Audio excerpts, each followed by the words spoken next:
Central Asia के geopolitics में बहुत ही बड़े बड़े अपडेट्स आ रहे हैं, जहां अब इस अफगानिस्तान मामले में रूस ने डायरेक्ट एंट्री ली है, तो वहीं रूस का मुंह बंद कर दिया है इस एक ग्रुप ने और रूस का खेल खराब कर दिया भारत ने कर दिया है बड़ा ऐलान। तो वहीं क्या हुआ 150 भारतीय यात्रियों का, इसके अलावा बहुत कुछ, आइए जानते हैं इन खबरों को विस्तार से। सेंट्रल एशिया में जो कुछ भी चल रहा है उसके पीछे चीन, पाकिस्तान और रूस का बड़ा हाथ है, ये एक्सपर्ट मानने लगे हैं। लेकिन अब चीजें बैकफायर कर रही हैं, खास करके पाकिस्तान और चीन के साथ तो शुरू हो चुकी हैं, पर इन सब के बीच में पंजशीर से जिस तरीके से बवाल उठ रहा है और वहाँ सैनिक जमा हो रहे हैं, सिर्फ जमा हो ही नहीं रहे हैं बल्कि एक्शन वाले मोड में आ गए हैं। 3 जिलों को छीन भी लिया है। उसे देखते हुए जहां पाकिस्तान अंदर अंदर जल भून रहा है, तो वहीं भारत ने भी इस अलायंस के लिए अपना ऐलान कर दिया है। पिछले दिनों प्रधानमंत्री मोदी ने खुद भाषण देते हुए इस बात को साफ किया था कि ताकत पे बल पर हासिल की गई सत्ता बहुत ज्यादा दिनों तक नहीं टिकती है। ये एक बहुत बड़ा संदेश था जिसमें ये बता दिया गया कि वो तालिबान के साथ नहीं है, और ये भी एक संदेश था कि नॉर्दर्न अलायंस के लिए उनका सपोर्ट रहेगा। वैसे आपको बता दें, नॉर्दर्न अलायंस के लिए भारत ने पहले भी सपोर्ट किया है और इसके लिए रूस से बात भी की थी, लेकिन इस बार रूस की मंशा कुछ और है और उस मंशा को बड़ा धक्का लगा है। लेकिन उससे पहले ये जानिए कि रूस इस मामले में डायरेक्ट एंट्री कर गया और रूस के जो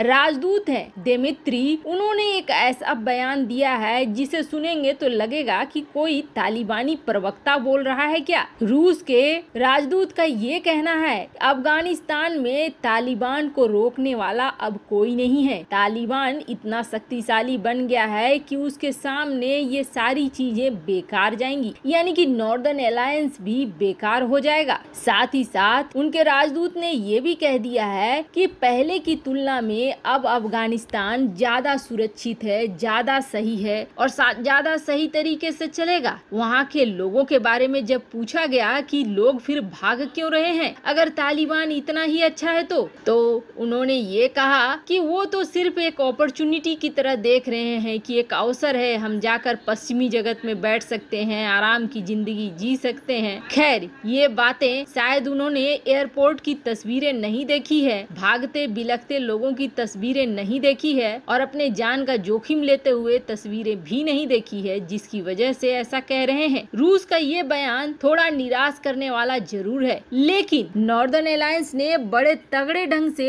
रूस के इस बयान का जवाब दिया है। ये जो शख्स हैं, ये है अफगानिस्तान के former acting minister of defence Bismillah Muhammadi, जो इस वक्त पंजशीर पहुंच चुके हैं और पंजशीर में जमावड़ा लग चुका है अफगानी सेना और वहां के लोकल लड़ाकू। अब इन्होंने साफ किया है, उन्होंने ये कहा है कि जो भी लोग ये सोच रहे हैं कि विरोध नहीं होगा, वो गलत सोच रहे हैं। विरोध अभी जिंदा है और हमने 3 जिला को काबू करके ये साबित कर दिया है कि हम ही जीतेंगे। हम तालिबान के रास्ते को इतना आसान बनने नहीं देंगे। आप इनके ट्वीट को देख सकते हैं जिसमें उन्होंने साफ साफ लिखा है रेसिस्टेंस इज स्टिल अलाइव, और इस क्रम में 40 तालिबानी लड़ाकों को ऊपर भी पहुंचा दिया गया है और बड़ी संख्या में सपोर्ट भी मिल रहा है अब इस नॉर्दर्न अलायंस को। खैर, रूस को बड़ा जवाब यहाँ पर जरूर मिल गया है कि जो चाह रहा है रूस, शायद वो इतनी जल्दी होने वाला है नहीं। हालांकि रूस की तरफ से ये भी बयान दिया गया है कि वो वक्त का इंतजार करेगा, देखेगा कि तालिबानियों का रवैया कैसा रहता है, उसके बाद ही मान्यता देगा। लेकिन जैसे बयान आ रहे हैं वो बयान बड़े ही अलग तरीके के हैं। इन सब के बीच में ये खबर आई कि 150 भारतीय नागरिकों को कस्टडी में ले लिया था तालिबान ने। कहा तो ये जाने लगा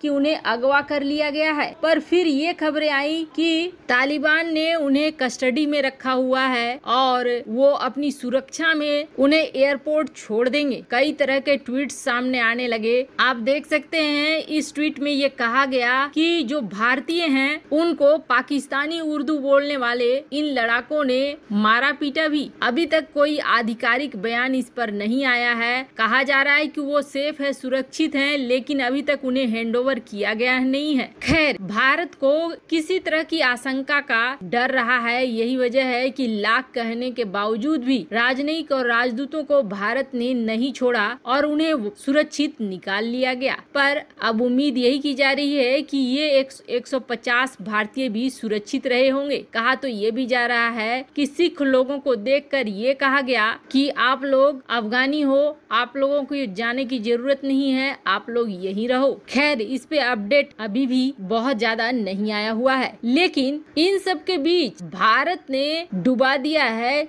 रूस को। भारत ने खेल खराब कर दिया है रूस का। भारत की नाराजगी से मुश्किल में फंस चुका है रूस। दरअसल रूस को बार बार आगाह किया जा रहा था, खुद उसके एक्सपर्ट आगाह कर रहे थे कि भारत एक अलग मोड में चल चुका है। भारत अब पहले वाला भारत नहीं रह गया है कि कुछ भी सुनने को और मानने को तैयार रहेगा। कई रूसी एक्सपर्ट तो व्लादिमीर पुतिन को ये भी सलाह दे रहे थे कि आप भारत के साथ न सिर्फ रिश्ते को अच्छा रखो और सिर्फ रक्षा व्यापार ही मत रखो, बल्कि बाकी क्षेत्र में भी व्यापार को बढ़ाओ। अब रूस के पूर्व राष्ट्रपति और व्लादिमीर पुतिन के सहयोगी रहे दिमित्री मेदवेदेव ने पुतिन को ये कहा कि भारत की नाराजगी अब रूस को बहुत भारी पड़ने वाली है। दिमित्री मेदवेदेव ने ये कह दिया है कि भारत ने इसकी झलक दिखा दी सुखोई 57 में। सुखोई 57 जो कि 5th जनरेशन टेक्नोलॉजी की बड़ी परियोजना थी रूस की, उस परियोजना से भारत बाहर निकला और भारत के बाहर निकलते ही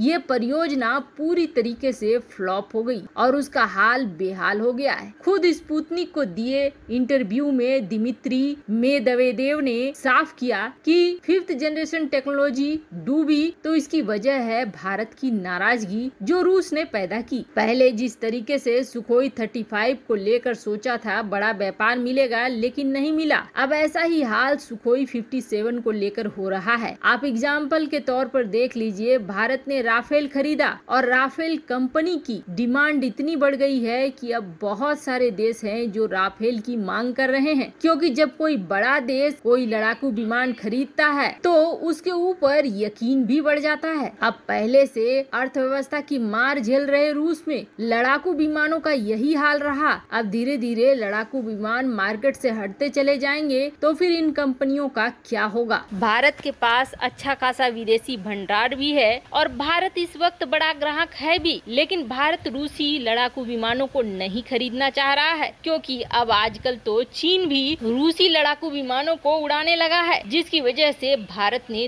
दूरी बना रखी है और भारत की ये दूरी रूस के खेल को बिगाड़ रही है और डुबो रही है रूस को। वैसे आपको क्या लगता है, भारत ने जो निर्णय लिया है वो सही लिया है या गलत लिया है? कमेंट कर अपनी राय जरूर बताएं। जल्द मिलते हैं अगले वीडियो में नई खबर के साथ।